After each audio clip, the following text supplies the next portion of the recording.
Let's return to This Week in America. Here's your host, Rick Bratton.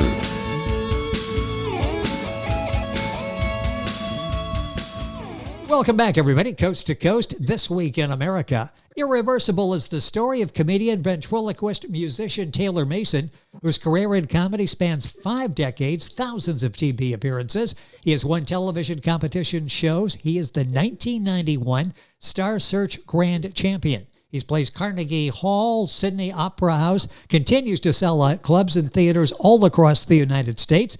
Irreversible traces the beginnings of his career as a child with a sock puppet to working as a musical director at the famed Second City Theater in Chicago, becoming one of Disney Cruise Line's most requested performers, in fact, just back from a Disney Magic Cruise, played college football at the University of Illinois, where he performed stand-up comedy at frat parties. Taylor brought ventriloquism into his act, began cutting his teeth at Chicago comedy clubs. He's won multiple prestigious entertainment awards, appeared on a myriad of television programs, helped craft and performed in television commercials, wrote a book on ventriloquism, has a bachelor in agriculture from the University of Illinois, master's degree from the prestigious Medill School of Journalism at Northwestern University, and Irreversible, the life and times of a traveling ventriloquist is his story. Taylor Mason joining us on This Week in America. Taylor, welcome to the program. It's great to have you with us.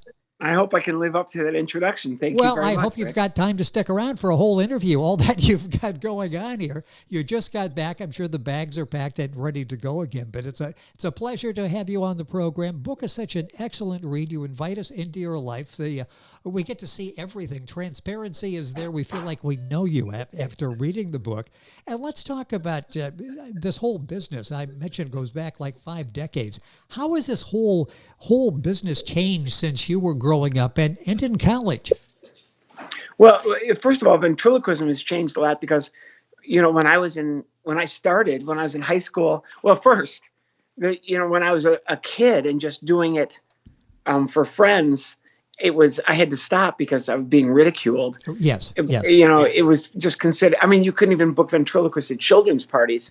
It was considered passé, but that has all changed. That's one of the biggest changes, is that ventriloquism in my lifetime changed incredibly from the time I was in college until today, when now, every other year a ventriloquist wins America's Got Talent. And Jeff Dunham is one of the most famous comedy performers and probably sells more tickets than most Seinfeld or Chris Rock or any of the other, Dave Chappelle. So ventriloquism itself has changed dramatically in my lifetime. And to be honest with you, Rick, I'm like surfing the wave of popularity of ventriloquism. So I just ride the crest of that wave. And the book Irreversible is kind of about all of that experience. Does a great job of bringing us into his life and get behind the scenes of a career of a successful comedian, musician, ventriloquist. Taylor Mason, our guest on the program. The book is Irreversible. I mentioned in the beginning, and I didn't realize this until I read your background, a football player at the University of Illinois. Talk about that, the influence that had on your life. Mentioned you were doing comedy gigs in Chicago at the same time. But talk about that. And we don't see too many football players that, I think I'll retire in a couple of years and maybe be a ventriloquist. How did that happen? Well, first, if you consider ventriloquism uses dummies and football has tackling dummies, there's a full circle there that you can probably connect. You don't even need to connect the dots. It comes full circle at any rate. Plus, Rick, add the fact that there's a very good possibility that I was the worst player on the worst team in the history of the Big Ten. So if you add those things together, then I think football and comedy go hand in hand. I spent a lot of time in not really the locker room. In those days, it was very different than it is now. But where the physical trainers were, guys getting taped up before practice or after practice or after a game, mending their wounds. I would spend a lot of time in there with the players, making them laugh. One of my biggest routines was there was a sports announcer in Chicago named Harry Carey. Oh, of course. Who had a very, very distinctive "Hello, everybody." Yep. And one of my best earliest routines was Harry Carey doing the Brady Bunch. Yeah, as you know, here now is a man named Brady, bringing up three young boys. I don't know, it's comedy gold for for decades. I Well, used it that. still is. I'm laughing. It still is. Somebody of our era, it's still funny. And so I would do that in the training room under the stands at the University of Illinois. And I would have, and the interesting thing was, I was there when college football was changing from, our team changed dramatically in the 5 years. Yes, 5 years that I was at Illinois. I got redshirted for Red football shirt. fans. I'll know what that is. And I was, during my time, the percentage of black players on our team increased. It was geometrically. So by the time I was performing for black and white audiences in college, in the training room. And that had a huge influence on me because trying to make all those different backgrounds, people coming from, there were guys who grew up with 2-car garages and guys who lived in a garage, and to kind of figure out a way to make both those groups laugh at the same time was pretty instrumental in my career. So my football career on field wasn't very good, but everything else about it was, I guess you could say, a pretty good experience. I'm still fascinated by talking about tackling dummies. Did you ever voice a dummy? Did you ever have a linebacker come back and say, you may think I've had a head injury here, but I think that dummy just talked to me? Oh, man, you're writing my act for me now. I'm going to use that and not give you the credit. Well, I love that. As you mentioned that, I can see you doing that. You being Taylor Mason, our guest on the program. His website is taylormason.com. Like by going to our website, thisweekinamerica.us. I mentioned still 250, 300 dates a year all around the country, at sea, foreign countries, all over the place. How can people see you? How can they get information to find out when you're going to be in their neighborhood? Well, one way everybody can see me is online. I have a YouTube channel, just Google Taylor Mason Comedy. I have a dry bar comedy special that just came out this year. You can stream that on any device, your iPad, Android, whatever. Dry bar comedy is the app, and my show is called Hysterical Perspective. And I have it's ironic I'm on today, so thank you very much. On Monday, October 28th, I'm filming a new TV special called Nashville Stand Up, or Stand Up Nashville, for the Opryland Network. And I'm not sure when that's going to come out, but all this stuff is streaming on television and on your devices both. So people can find me really easy. Although the best way, I think, is just put in the Google search bar Taylor Mason, and you'll get lots of the Billions actor. There's an actor on the TV show Billions who is Taylor Mason, who I have absolutely nothing in common with, although that person is a very talented, incredibly talented actor. I'm the real Taylor Mason. That's a fictional Taylor Mason, although I could use the Billions that Taylor Mason is working with. But I'm easy to find. Just skip over the Billions star Taylor Mason, the fictional Taylor Mason, and find me, Taylor Mason, ventriloquist comedian. And there's all kinds of stuff. And people can, there's tons and tons of video out there. And I'm on Facebook and all the, Instagram. I'm easy to find. What is that like at this point in your career where the equipment is accessible? You could do a new show every day if you wanted to. You could do one sitting in your home in New Jersey if you wanted to do something and post it. As opposed to when you got started, there were probably, 3 networks? Maybe Fox was coming along at that time. It cost thousands of dollars to bring in videotape equipment to do a live performance.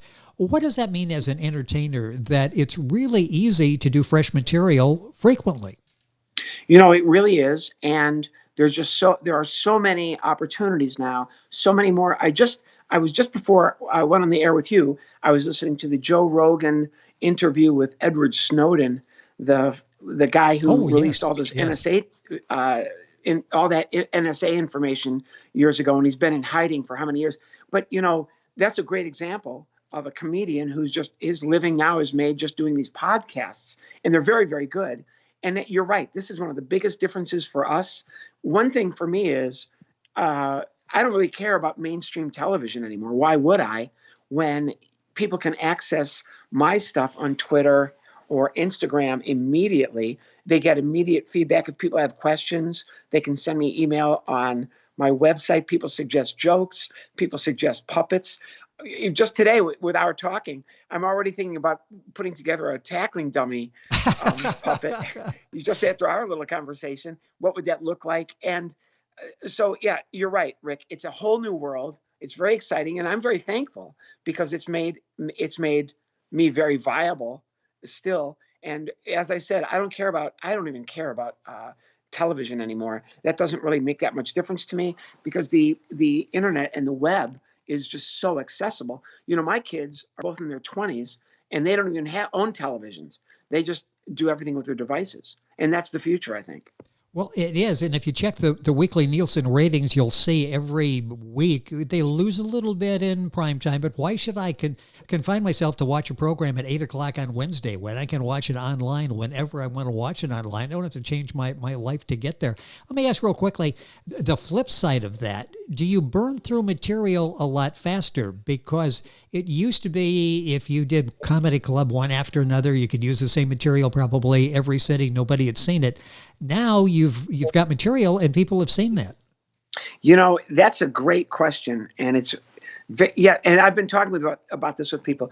I've talked to people who come to comedy shows and I've asked them and here's an answer. Here's the answer that I'm getting.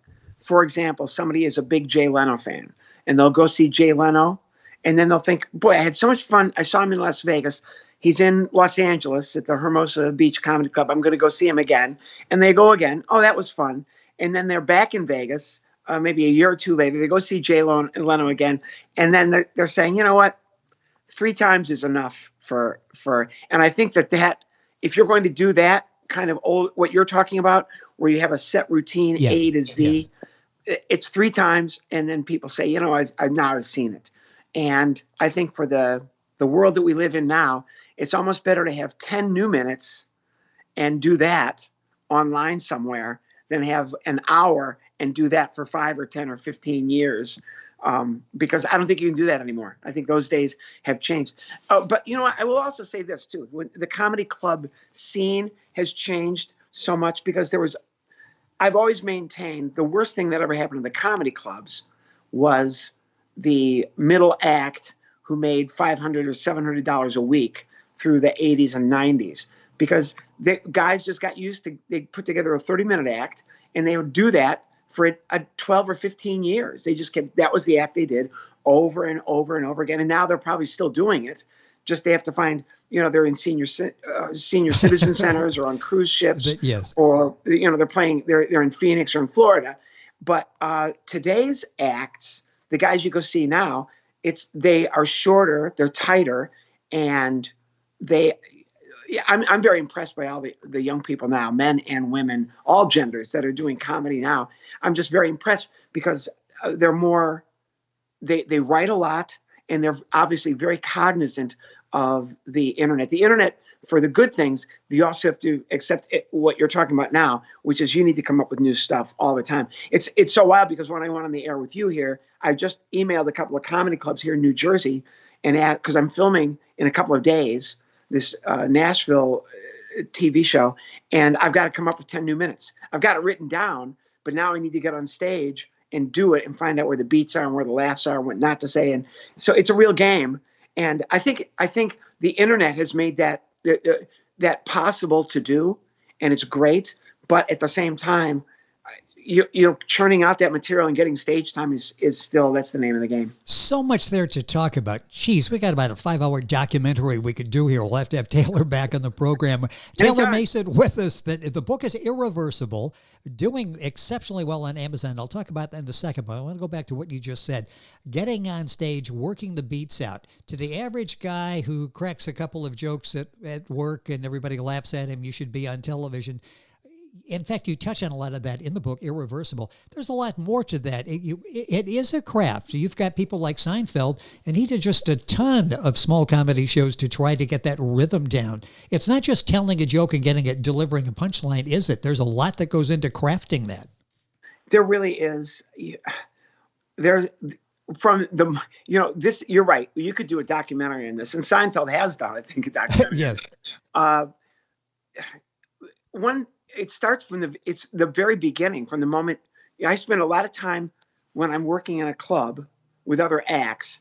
I'll watch what's going on maybe 5 or 10 minutes before I go on and just see who's enjoying the program, who's enjoying the show.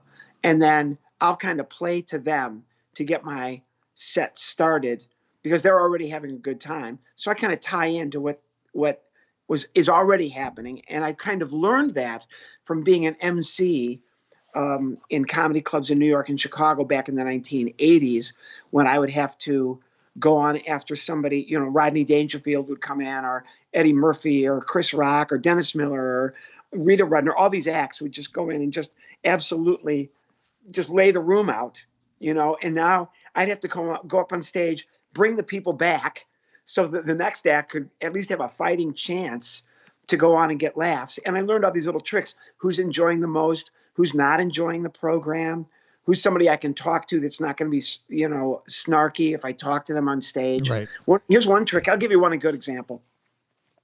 Robin Williams comes in and does a set, he's supposed, you will tell these guys, okay, it's a Friday night. I've got 4 acts. Please don't do more than 30 minutes so I can get everybody on so they all can get paid. And of course, Robin Williams will go on and he'll do a full 30.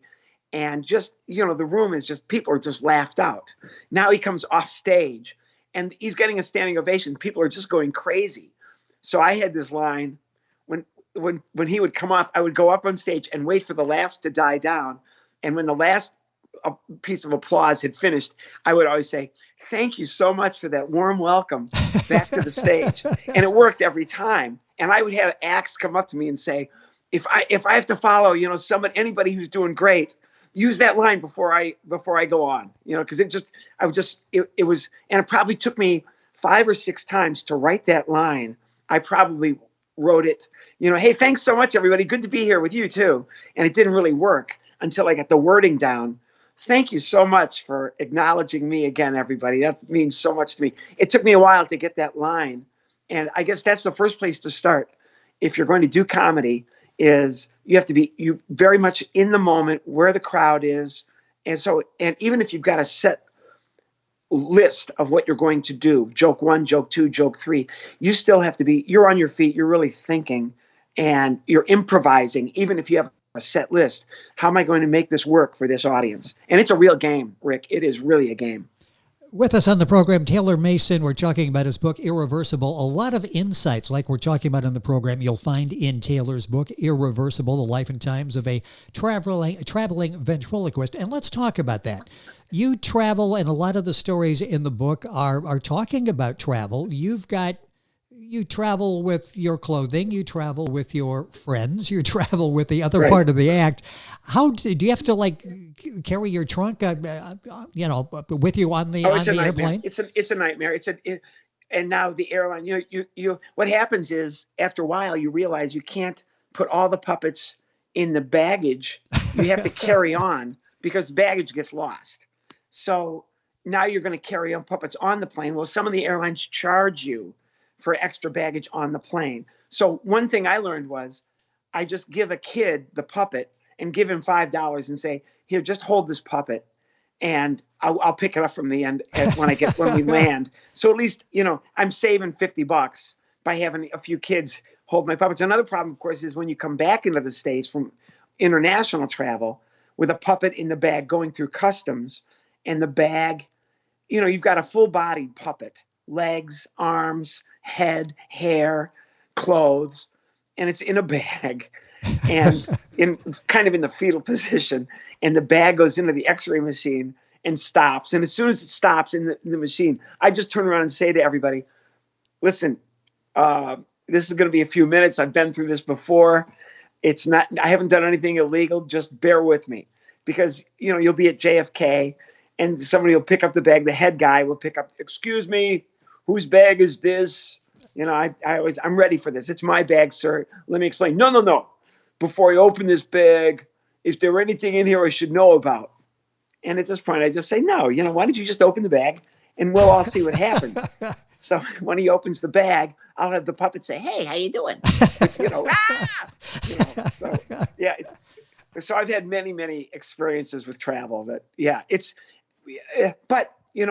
part and parcel. If you're going to do this for a living, then you are going to have to not have a great sense of humor about it, write jokes about it, enjoy the process. Well, and you are so well positioned for whatever is out there. If ventriloquism, okay, we don't like that anymore. Well, you've got other facets. You can, you're a musician, you're a comedian. You can do all of that. And you can sort of, when people come to you to perform a show, a corporate show or whatever, you bring like 4 entertainers with you, all different types of entertainment, all in one person.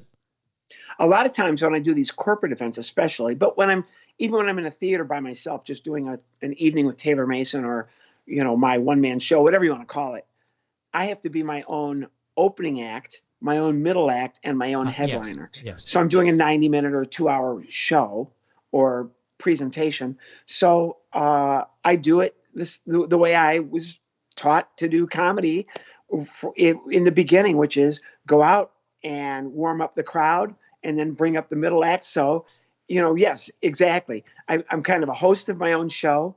Or another way to look at it is I'm kind of like what they call now a jam band, Fish, or what used to be called Grateful Dead. That kind of band where yes. The band is on stage and, one of the guys, what do you want to do next? Let's do trucking. No, we did trucking third in the list last night. Let's do, whatever. We'll do St. Abby's Wharf or whatever it is. Oh yeah, okay. And then that's kind of how I do it. It's kind of like Christmas. I've got a bag, and inside the bag are all these treats, all these gifts I'm going to give the audience. Now, which one is going to come out first? The time has gone by so quickly, and I really hope that we can do this again. There's so much in the inside information in the book, much more than what we talked about. Taylor Mason, Irreversible, The Life and Times of a Traveling Ventriloquist. You'll find it at Amazon, at Taylor Mason's website, taylormason.com. You could literally spend hours being entertained by this gentleman by going to Google and going to his website. He's on every streaming channel that is out there, 3 that are still under development that he's actually featured on right now, all the social media platform, everything you want to know, all sorts of performances out there. Taylor, this really has been fun. Thank you for spending some time here with us on the program. Look forward to having you back. Thank you for being with us. Rick, my honor. Thank you so much. Buy the book, read the book. Thanks, everybody. Yep, it's Irreversible by Taylor Mason, The Life and Times of a Traveling Ventriloquist. His website is taylormason.com. Back on today's program after these messages. Don't go away. This Week in America is online. You can visit our website, thisweekinamerica.us. Scott Pinkerton, associate producer of This Week in America. Jay Anderson, segment producer. Ben Watson, webmaster. Otto Bechet, director of engineering and TV production. This Week in America produced and is a trademark of Blue Funk Broadcasting, LLC. For information on all of our guests and to listen to this week's show, our website again at thisweekinamerica.us. And I'm Sean Bratton, executive producer of This Week in America.